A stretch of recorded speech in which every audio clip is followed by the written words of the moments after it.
When Elena Martinez walked into Bennett's coffee house at 2:37 p.m. on a Thursday afternoon, exactly 6 months after her husband Daniel died in a car accident that also killed the other driver, seeking the one place in the city where strangers didn't recognize her grief or offer condolences that felt like obligations, where she could exist for 1 hour without someone asking how she was doing in that tone that meant they wanted her to say she was fine, even though fine hadn't existed since March 15th, and saw the owner, Owen Bennett, making her usual vanilla latte before she'd even ordered because she'd been coming here every Thursday for 6 months without telling him why, without explaining that Thursday afternoons were the only hours she could breathe without drowning in the weight of widowhood at 32. She thought this was just a kind barista remembering a regular customer's order, just someone being thoughtful in the casual way that good service providers are thoughtful. But it wasn't just kindness. It wasn't coincidence that his coffee shop felt like sanctuary in ways no other place did. Wasn't random that these walls and this corner table and this quiet space were the only location where grief didn't suffocate her, where she could sit alone with her journal addressed to a dead husband without feeling like the entire world was watching her fail to move on fast enough. It wasn't random that Thursday afternoons here were the only hours she could breathe without drowning. The only time she didn't feel like grief was performance she was expected to complete with grace and speed that respected other people's comfort more than her own devastation. Because Owen Bennett was the brother of Michael Bennett, the driver who died in the accident that killed Daniel, the drunk driver whose choice to get behind the wheel with blood alcohol level of 0.18 had ended 2 lives in one moment at 9:47 p.m. on March 15. And for 6 months they'd been sharing the same grief in the same coffee shop, without knowing they were connected by the same tragedy, without understanding that the accident that shattered her life had also shattered his, that they were both victims of Michael's terrible decision, even though their losses looked different, felt different, carried different weight in ways society understood and didn't understand.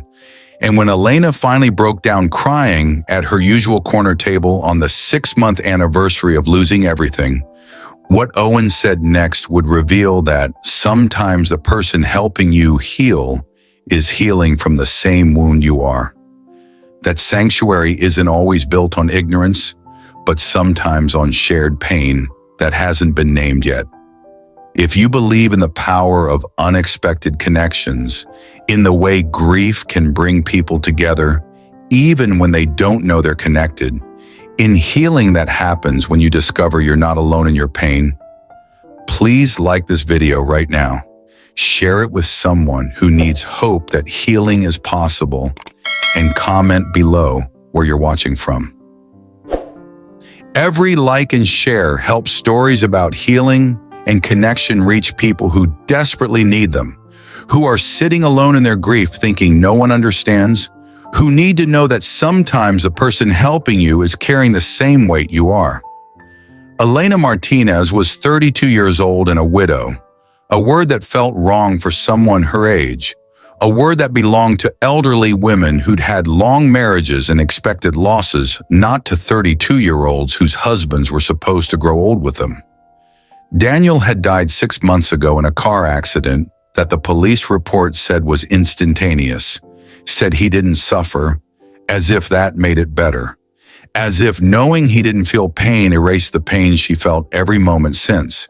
Her grief counselor had told her in their 3rd session, when Elena admitted she couldn't function, couldn't go to the grocery store or the gym or anywhere Daniel used to exist without panic attacks, find a safe place, one location where you can just be without performing recovery for other people, where grief can exist without apology. Bennett's coffee house had become that safe place 1 month after Daniel died, had become the one location where strangers didn't recognize her as the widow, where no one knew her story or offered condolences that felt like obligations, where she could sit alone and cry quietly into her vanilla latte without someone approaching to ask if she was okay, when obviously she wasn't okay and wouldn't be okay for a long time if ever. She came every Thursday at 2:30 p.m., sat at the same corner table away from windows and other customers, ordered the same vanilla latte that Daniel used to make fun of for being too sweet, but she'd never changed her order because changing felt like moving on, and she wasn't ready to move on. Owen, the owner, never asked why she looked sad, never intruded on her grief with questions or concern or the particular invasion that comes from strangers who think they can help, and his silence had become her sanctuary, had created space where she could exist without explanation, where grief was allowed without timeline, where she wasn't expected to be healing faster or better or more visibly than she was actually healing, which was barely at all. She didn't know that Owen's understanding of grief came from his own loss, didn't know that his silence wasn't just professional courtesy, but recognition of pain he intimately understood. Didn't know that 6 months ago he'd lost someone too. Didn't know anything about his connection to her husband's death, or that the man who killed Daniel was Owen's younger brother, that the accident that destroyed her life had also destroyed his in different but equally devastating ways. Owen Bennett was 36 years old and owned Bennett's Coffee House, a small, quiet, peaceful shop he'd opened 3 years ago as refuge from a corporate job that paid well but emptied him, had created this space as his own healing place before he'd needed healing for anything as catastrophic as his brother's death. Michael had died 6 months ago in the same car accident that killed Daniel Martinez, had been the other driver, the drunk driver, the one whose choice to drive with blood alcohol level almost twice the legal limit had ended 2 lives, including his own, had killed himself and an innocent person in one moment of terrible judgment. Owen was racked with guilt that came from being Michael's older brother, from knowing Michael had drinking problem and trying to help but not helping enough, from the particular responsibility siblings carry when younger brothers make choices that can't be undone, from blaming himself for not doing more, not forcing Michael into rehab, not taking his car keys, not being available the night Michael called asking for a ride, and Owen said he'd come in 30 minutes, but Michael hadn't waited and had driven drunk and had killed someone's husband. Michael had killed himself and an innocent person, and Owen carried both losses, carried grief for his brother mixed with shame for what his brother had done, carried knowledge that Daniel Martinez's family was somewhere grieving while blaming Michael, and by extension, maybe blaming him. Owen had opened his coffee shop 3 years ago, but now used it as his own healing space after Michael's death. Poured himself into making lattes and creating peaceful atmosphere and giving customers what they needed, which was sometimes just quiet corner to exist without judgment. He recognized grief in Elena from the first Thursday she'd walked in 1 month after the accident. Recognized the particular way grief makes people move through space like they're underwater, like every action requires enormous effort, like existing is exhausting.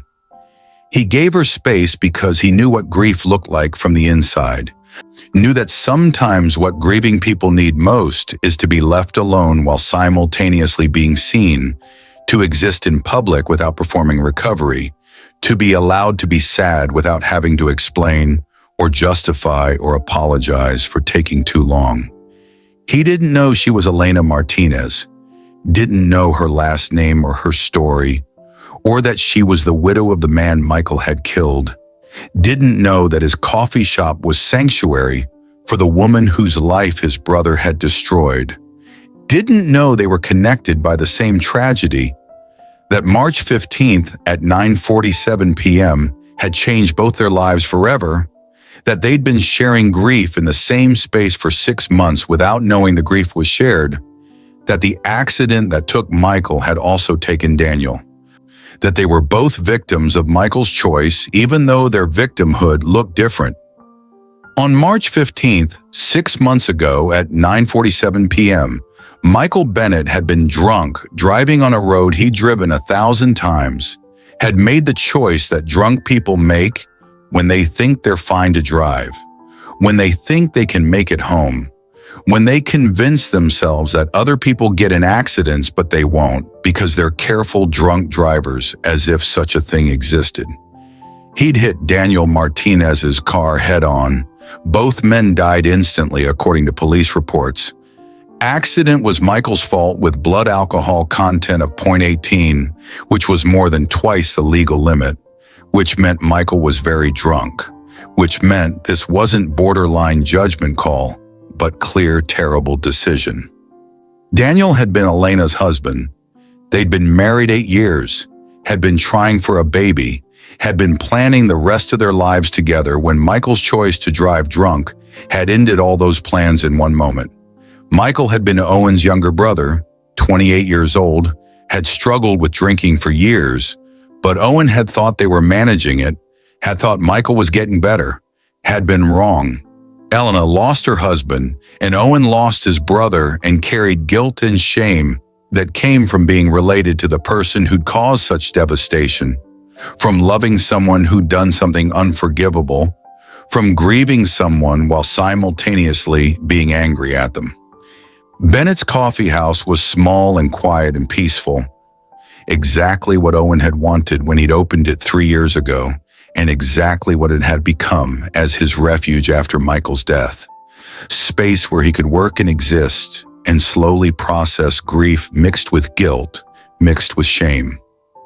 Elena had started coming 1 month after Daniel died. Every Thursday at 2:30 p.m., sat at the same corner table, ordered the same vanilla latte that Owen started making as soon as he saw her walk in, because remembering her order felt like the least he could do for someone obviously suffering. They'd never had a real conversation beyond thank you and nods, never exchanged names or stories or explanations for why she looked so sad every Thursday, or why he understood that sadness in ways that made him give her space instead of intruding with concern. But his coffee shop had become her only peace, the only place where she could breathe, where she could exist with her grief without apology, where Thursday afternoons meant 1 hour of not drowning in widowhood, and neither of them knew that the peace they'd found in this space was peace built on shared tragedy they hadn't discovered yet. Have you ever found comfort from someone without knowing they understood your pain because they were experiencing the same loss? Tell us in the comments where you're watching from. At 2:37 p.m. on Thursday, exactly 6 months after March 15th changed both their lives in ways they didn't know were connected, Elena entered the coffee shop the way she'd entered every Thursday for the past 24 weeks. And Owen saw her and started making her vanilla latte without words exchanged because this was their ritual. This silent acknowledgement that she needed something and he would provide it without questions or intrusion or the particular violation that comes from curiosity disguised as concern. Elena sat at her corner table away from windows and other customers, took out the journal she'd been keeping since 2 weeks after Daniel died. The journal addressed to him like he could read her entries, like writing to a dead husband made him somehow less dead, like documenting her grief would eventually transform it into something bearable instead of something that still felt like drowning 6 months later. Today was hard in ways that made previous Thursdays feel manageable by comparison. Today was the 6-month anniversary, which meant she survived half a year without him, had made it through 183 days of widowhood at 32, had somehow continued existing when existence felt impossible, had breathed and eaten and functioned when every cell in her body wanted to stop, and surviving felt simultaneously like achievement and like betrayal, like maybe she shouldn't be surviving. Maybe she should still be as broken as she was on March 16th when the police officers came to her door at midnight with faces that told her everything before they spoke. At 2:45 p.m., 8 minutes after sitting down with her journal and her vanilla latte and her carefully maintained composure, Elena started writing and tears started falling. Tears she tried to keep quiet because she didn't want to cause a scene, didn't want other customers to notice or feel uncomfortable, didn't want her private grief to become public spectacle that required response from strangers who wouldn't know what to say anyway. But grief overwhelmed her with the particular force that comes when you've been holding it together for too long, when you've been performing functionality for everyone around you, when you've been pretending that 6 months is enough time to be okay, when you're nowhere near okay and might never be okay again. She started sobbing, not quiet tears, but the kind of crying that shakes your whole body, that makes breathing difficult, that announces itself to everyone in the space, whether you want it to or not. Other customers noticed and looked away because that's what people do with public grief. Looked away to give her privacy or to protect themselves from discomfort. Looked away because acknowledging her pain would require something from them they didn't know how to give. Owen saw from behind the counter where he was making someone else's order, saw Elena breaking down in ways she'd never broken down here before, saw 6 months of controlled grief finally exceeding her capacity to control it. Owen watched Elena cry and assessed the situation with the systematic observation of someone who'd become intimately familiar with grief's patterns and presentations, cataloging facts that added up to understanding what was happening and what it might mean. She'd been coming here for 6 months, started sometime in March, which was when Michael died, when Owen's world collapsed and he'd retreated into this coffee shop as his own refuge. She was always alone, never brought friends or family, never met anyone here, came specifically to be alone in public, which was different from being alone at home, came to exist in space where strangers provided the particular comfort of not knowing your story. She always looked sad but controlled, had maintained composure through 24 Thursdays of sitting at this table with her journal and her latte, had cried quietly sometimes, but never like this. Never with the complete breakdown that was happening now. Today she was breaking in ways that suggested something specific was triggering this collapse, some anniversary or milestone or reminder that grief wasn't actually getting better, just different. It was Thursday, always Thursday, same day every week for 6 months, which suggested Thursdays held significance. Maybe the accident happened on Thursday. Maybe she came here because Thursday afternoons were when she'd normally been doing something with whoever she'd lost. She'd started coming the same time Michael died in March, which meant March was when she lost someone too, when her grief had begun, when whatever tragedy she was processing had occurred. March was when Michael died driving drunk and killing Daniel Martinez and himself, when Owen's grief and guilt had begun, when he'd started carrying the weight of his brother's terrible choice and its consequences. She was grieving someone, that much was obvious, and today felt like an anniversary based on the intensity of her breakdown, the way grief was overwhelming her after months of managing it with relative control. He should check on her because she was clearly drowning, because sitting alone sobbing in public meant something had exceeded her capacity to manage alone, because everyone deserves someone to acknowledge their pain even when acknowledgement doesn't fix anything. But what if he made it worse? What if his presence was intrusion, not comfort? What if grief, this raw, needed privacy, not witness? Grief was private even when it happened in public, was something personal that belonged to the person experiencing it, not to strangers who observed it. But she was clearly drowning, and doing nothing felt like choosing to watch someone suffer when maybe he could help, when maybe his own grief meant he understood what she needed better than customers who looked away. At 2:50 p.m., Owen brought Elena's vanilla latte to her table, instead of leaving it on the counter for her to retrieve. Walked over to her corner carrying the cup he'd made and sat down across from her for the first time in 6 months of her coming here. Broke their unspoken agreement that he'd give her space and she'd exist alone. "I don't know your story," Owen said quietly, his voice gentle because grief required gentleness, because whatever she was experiencing was clearly devastating. "But I recognize your grief. I've seen it before. I felt it before. March, right? That's when it happened? Whatever you lost, whoever you lost, it was March?" Elena looked up, shocked that he'd noticed, shocked that this barista who'd never asked questions suddenly was asking the one question that mattered, shocked that he'd identified March when she'd never told him anything about when Daniel died, or why she came here, or what she was grieving. How did he know March? How had he noticed when she'd been so careful not to burden anyone with her story? When she had kept everything private and controlled, except for today, when control had finally failed. "My husband died," Elena said through tears, the words still feeling impossible 6 months later, still not quite real despite being undeniably true. 6 months ago today. Car accident, March 15th.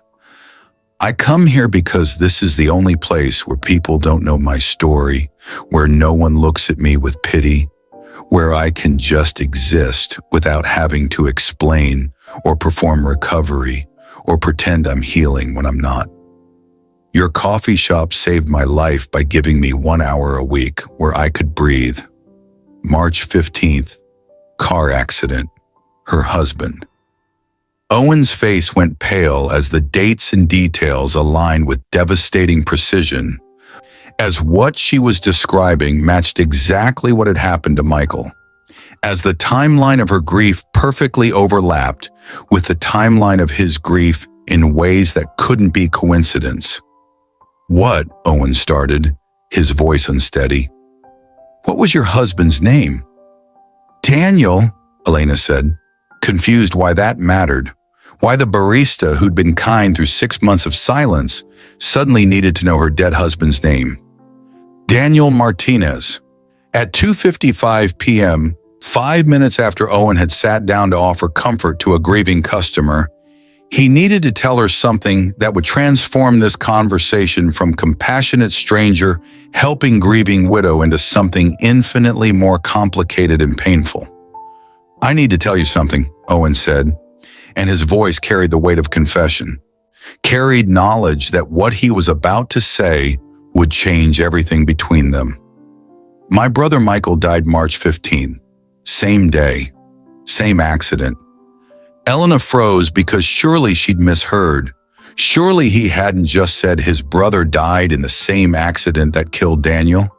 Surely this barista who'd been her sanctuary wasn't connected to the drunk driver who destroyed her life.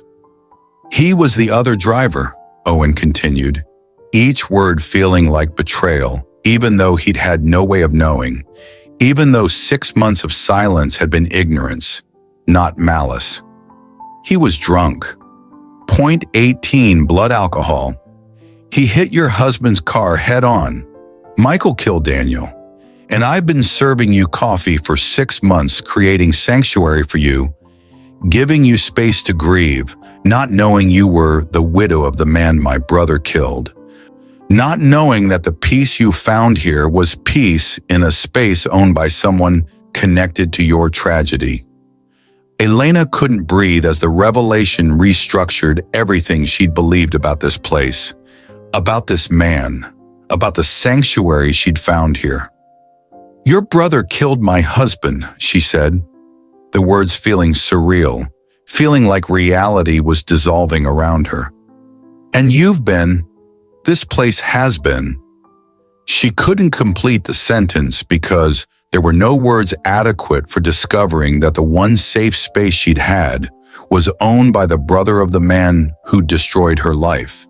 That 6 months of finding peace here had been built on connection she'd never known existed, that the person who'd helped her survive was connected to the person who'd made survival necessary. She stood up to leave because staying felt impossible now that she knew. Now that the sanctuary was contaminated by connection to Michael Bennett. Now that she couldn't separate the kindness Owen had shown from the devastation his brother had caused. "Wait," Owen said, his voice desperate because he understood he was losing the one person who might understand his particular grief. The one person who'd been harmed by Michael's choice, but hadn't known Owen was Michael's brother, and therefore hadn't blamed him. "Please, don't go. We need to talk about this. We need to figure out what this means. Please." At 3 p.m., 5 minutes after the revelation that connected them through the same tragedy, 5 minutes after Elena had tried to leave, and Owen had asked her to stay, they sat across from each other at the corner table that had been her sanctuary for 6 months, and Owen spoke with the weight of guilt he'd been carrying since March 15th. Guilt that had shaped every day for half a year. "I've carried guilt every day for 6 months," Owen said, his voice breaking on the confession he'd never fully spoken to anyone. "Because how do you explain that your brother killed someone? That someone you love did something unforgivable? That you're grieving someone while simultaneously being ashamed of them? Michael was my little brother. I was supposed to protect him, supposed to help him, supposed to keep him from making the kind of choices that destroy lives." "I knew he had a drinking problem," Owen continued, each word an admission of failure, each sentence acknowledging ways he hadn't done enough even though he'd tried. "Had known for years, had watched him struggle, had tried to help him get sober. I tried to get him into rehab multiple times, researched facilities, offered to pay for treatment, begged him to go, but you can't force adults into recovery, can't make someone want to get better when they're not ready, can't save people from themselves, no matter how much you love them or how desperately you try. The night he died, he called me," Owen said, and this was the detail that haunted him most, the moment when intervention had been possible and he'd failed to intervene fast enough. "Called me at 9:15 from a bar downtown, asked me to pick him up, said he'd been drinking and knew he shouldn't drive. I was closing the shop, was finishing inventory and cleaning up. Told him I'd come in 30 minutes, told him to wait inside where it was warm, told him I was coming, but I needed to finish closing. He didn't wait. 30 minutes was too long, or he changed his mind, or his judgment was too impaired to remember why waiting mattered. He drove drunk. And he killed your husband in the process of killing himself. And I blame myself every single day for not dropping everything immediately, for not leaving the shop mid-close, for choosing inventory over my brother's life and your husband's life. He took everything from me," Elena said, her voice carrying 6 months of pain compressed into one statement. 6 months of losses cataloged and recatalogued in the journal she wrote to a dead husband. "Daniel and I were trying for a baby. We'd been trying for a year. Had been planning nurseries and names and the life we'd have as parents. Had been building toward a future that included children and grandchildren and growing old together. We had our whole lives planned. We were 32 and 34, had decades ahead of us, had just bought a house, had been talking about where we'd travel and how we'd raise our kids and what our lives would look like in 20 years. And your brother took it all in one moment because he was drunk, because he made a choice that he knew was wrong, because 30 minutes was too long to wait for a ride, so he drove, and he killed my husband, and he killed every future I'd been planning. I can't undo what Michael did," Owen said. "The apology inadequate but necessary. The acknowledgement essential even though it changed nothing. I can't bring Daniel back. Can't restore the future Michael destroyed. Can't give you back the husband and the life and the plans that March 15th erased. But I am so sorry for what my brother did, for the choice he made, for the devastation he caused. And I understand if you never want to come back here, if this coffee shop can't be sanctuary anymore, now that you know who owns it. If seeing me makes it worse because I'm connected to the person who destroyed your life. I understand if you need to find peace somewhere else now, somewhere that isn't contaminated by connection to Michael. Elena sat back down because standing felt impossible suddenly, because her legs wouldn't support the weight of this revelation, because she needed to process what she was learning, and processing required stillness. This coffee shop has been my only peace, she said slowly, testing each word as she spoke it, examining the truth as it shifted under the weight of new information. The only place I could breathe for 6 months, the only hour each week where grief didn't suffocate me, and it belongs to the brother of the man who killed Daniel. The irony was devastating, the coincidence impossible to comprehend, the fact that her sanctuary had been created by someone connected to her tragedy felt like universe playing cruel joke. But you didn't know, Elena continued, the realization emerging as she examined Owen's face and saw genuine shock there. Saw that his surprise matched hers. Saw that this connection had been invisible to both of them for 6 months. You were kind to me without knowing who I was or what I was grieving or how your brother was connected to my husband's death. You gave me space to grieve without asking questions or demanding explanations or intruding on my pain with curiosity or pity. You never asked questions when you could have, never pushed for my story when other people pushed constantly. You just let me exist here. Let me sit in this corner and cry into my journal and drink vanilla lattes and be sad without apologizing for being sad. You created sanctuary without knowing you were creating it for the widow of the man your brother killed. You lost him too, Elena said, the recognition shifting her perspective, making her see Owen not just as Michael's brother, but as someone who'd also lost someone on March 15th. Your brother. You lost Michael that night, lost him in the same accident that took Daniel. Lost him in ways that are complicated because he was the one who caused it, but he's still gone, and you still miss him. I lost him, Owen confirmed, voice rough with emotion he'd been suppressing for 6 months. Emotion that grief counseling and therapy and time hadn't resolved, and I lost my respect for him, lost my ability to remember him without anger mixed into the grief. Lost the version of him I'd loved because the last thing he did was kill an innocent person while driving drunk. I loved him. He was my little brother. But what he did was unforgivable. How do you grieve someone you love who did something unforgivable? How do you miss someone while being angry at them? How do you mourn someone while carrying shame about who they were? We're both victims of his choice, Elena said, the words feeling true as she spoke them, feeling like framework for understanding what connected them. You didn't drive drunk. You didn't make the choice to get behind the wheel with .18 blood alcohol. You didn't kill Daniel. Michael did. Michael made the choice that destroyed both our lives, that took your brother and took my husband, that left us both grieving in ways we couldn't share because we didn't know we were grieving the same night. But we both lost someone we loved that night. Your loss looks different from mine. Society understands my grief as widow, but doesn't understand your grief as brother of drunk driver.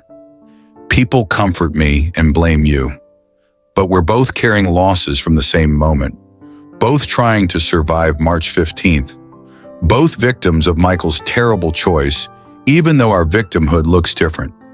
1 month after the revelation that connected them through March 15th, 1 month after discovering that the sanctuary Elena had found was owned by the brother of the man who'd killed her husband, Elena still came every Thursday at 2:30 p.m., because leaving would mean losing the one place where she could breathe, would mean letting Michael's choice destroy not just her past, but also her present and future. She still sat at the same corner table that had been hers for 7 months now, still ordered the same vanilla latte that Owen still made before she asked, because their ritual had survived the revelation, had somehow become more meaningful now that they understood what connected them. But now they talked instead of maintaining silence, talked about Daniel and Michael, about grief and guilt, about the particular weight of surviving March 15th when two people hadn't survived, about healing that felt impossible but apparently wasn't completely impossible since they were both still breathing. Talking to you helps, Elena told Owen during one of those Thursday conversations when they progressed beyond small talk into the deeper territory of shared trauma. You're the only person who understands what this grief actually feels like. Everyone else says time heals, says it gets easier, says I'll move on eventually and find happiness again, like Daniel was replaceable, like 8 years of marriage can be erased by enough time passing. But you know it doesn't work that way. You know that time doesn't heal. It just teaches you to carry the weight differently, teaches you to function around the grief instead of through it, teaches you that you'll never not miss them, but maybe you learn to miss them without drowning.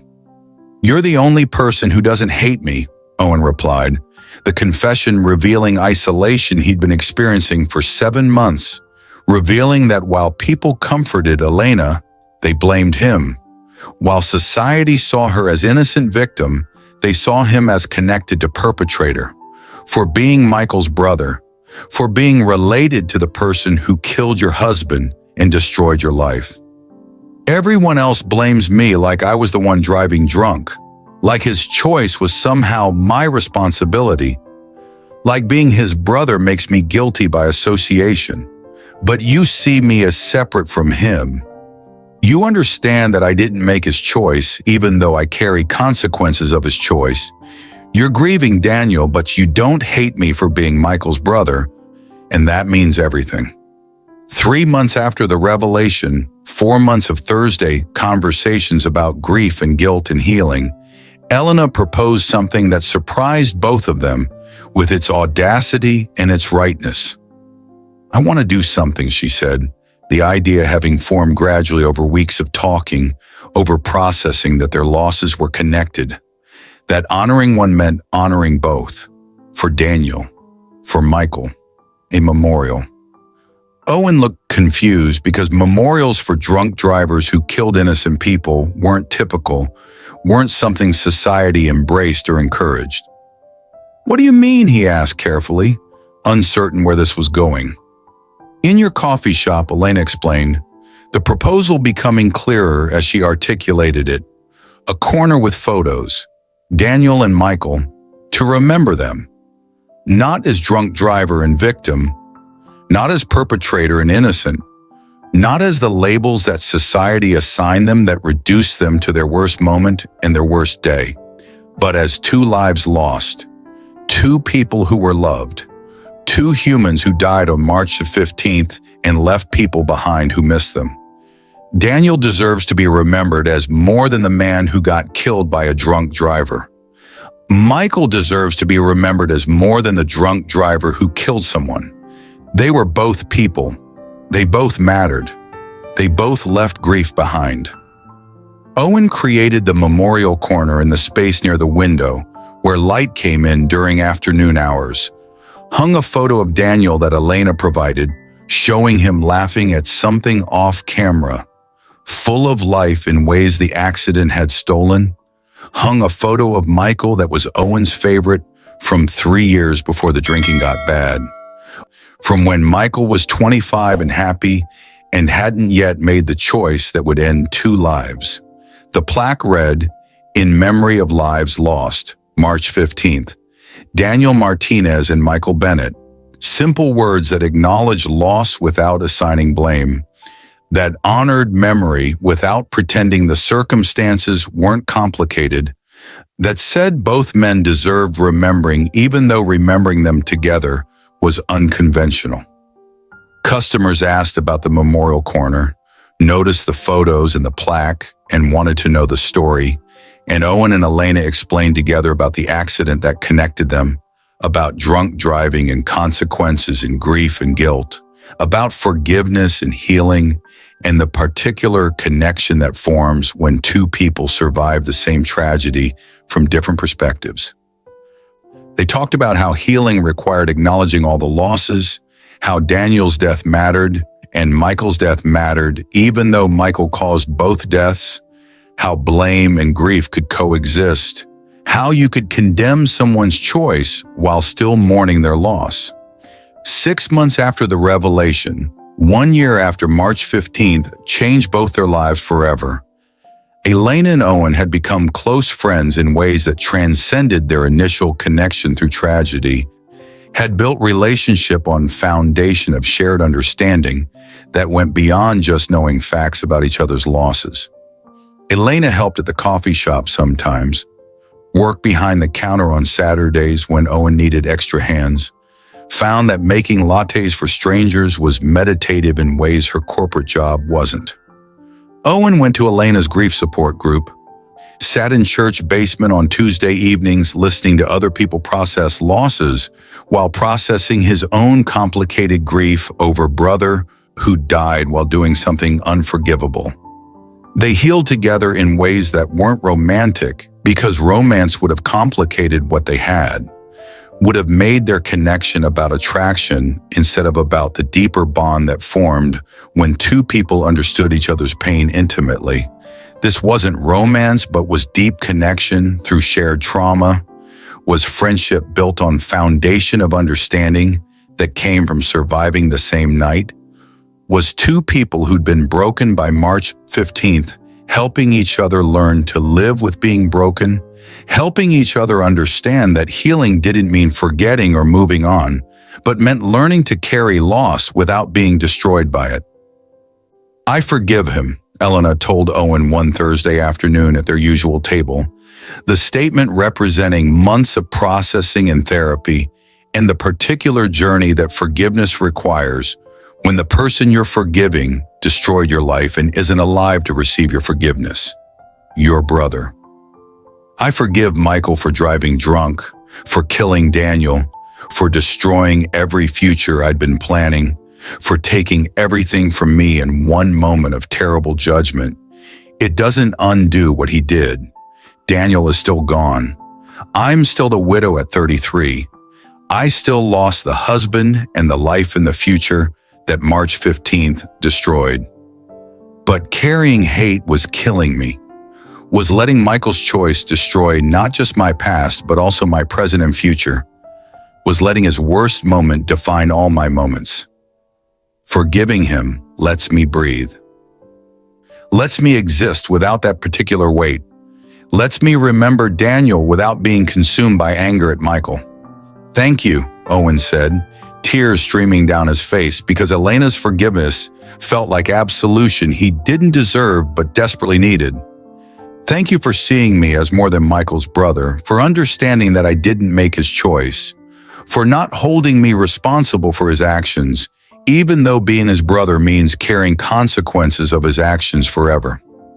Thank you for finding peace here despite knowing who owns this place, for not letting the connection to Michael destroy the sanctuary you'd found, for teaching me that guilt doesn't honor him, that carrying shame for his choice doesn't make his choice less terrible or my grief more valid, that healing honors both of them, honors Daniel by letting you live instead of being destroyed by his death, honors Michael by acknowledging he was more than his worst choice, even though his worst choice had catastrophic consequences." Thursday at 2:30 p.m. became the ritual permanently, sacred time that marked survival, that celebrated connection, that acknowledged shared grief without being consumed by it. Elena sat at her corner table, and Owen brought her vanilla latte and sat with her, not as customer and barista, but as friends who understood each other's losses in ways no one else could understand. Same time next week, Owen asked, even though the answer was always yes, even though Thursday afternoons had become essential for both of them. Always, Elena confirmed, the promise carrying weight of commitment that transcended coffee and conversation. This is where I found peace, where we found peace. Owen added, where we found each other because finding each other had been finding someone who understood, finding someone who didn't expect you to be over it, finding someone who knew that grief didn't end, but could be shared, could be carried together instead of alone. She found peace in his coffee shop, walked into Bennett's coffee house every Thursday afternoon, seeking the one place where strangers didn't recognize her grief, where she could sit alone with her vanilla latte and journal, addressed to the husband she'd lost 6 months ago in a car accident that shattered her entire world, where she could exist without performing recovery or pretending to be healing faster than she actually was healing. Neither knew their lives were already connected by the same tragedy that had broken them both. Didn't know that Owen Bennett, who made her lattes and gave her space to grieve, was the brother of Michael Bennett, the drunk driver whose choice to drive with blood alcohol level of 0.18 had killed Elena's husband Daniel and himself. Didn't know that for 6 months they'd been sharing the same grief in the same coffee shop. Owen making lattes while carrying guilt that his brother's choice had destroyed an innocent family. Elena finding sanctuary in a space owned by someone connected to her husband's death in ways that should have made sanctuary impossible, but somehow didn't.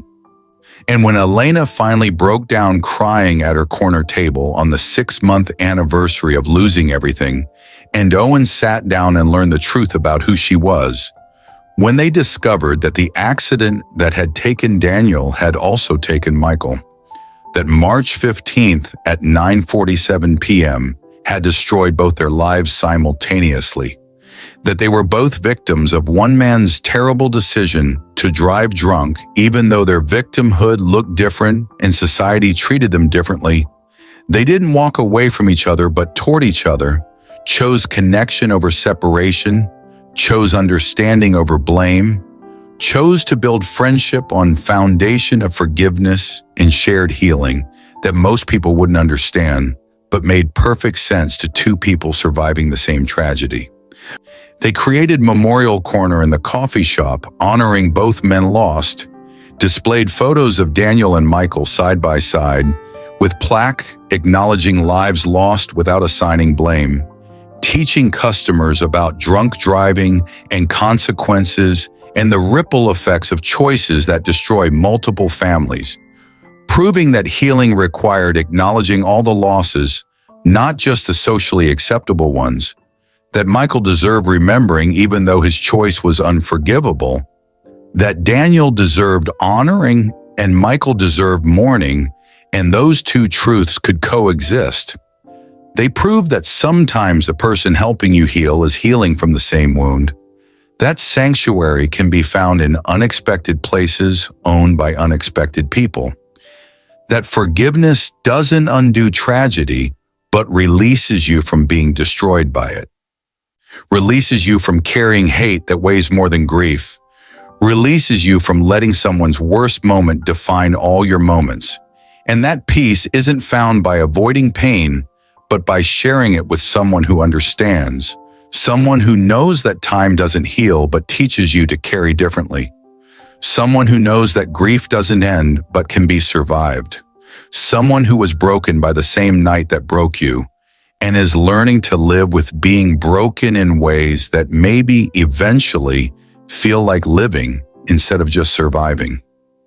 If this story touched your heart, if you understand that healing is complicated and forgiveness is possible even when tragedy is devastating, if you believe that connection can be found in the most unexpected places between the most unlikely people, then you know these messages need to reach more people who are carrying grief and guilt, who think they're alone in their pain, who need to know that sometimes sharing suffering with someone who understands is the beginning of healing. Could you forgive someone connected to your deepest loss? Someone whose family member destroyed your life? Someone who carries guilt for choices they didn't make but feel responsible for anyway? Tell us in the comments where you're watching from and rate this story from 0 to 10, because your engagement helps us know that stories about complicated grief and unexpected forgiveness and healing through connection matter to you. Matter enough to share with others who are searching for hope, that surviving tragedy is possible even when survival feels impossible.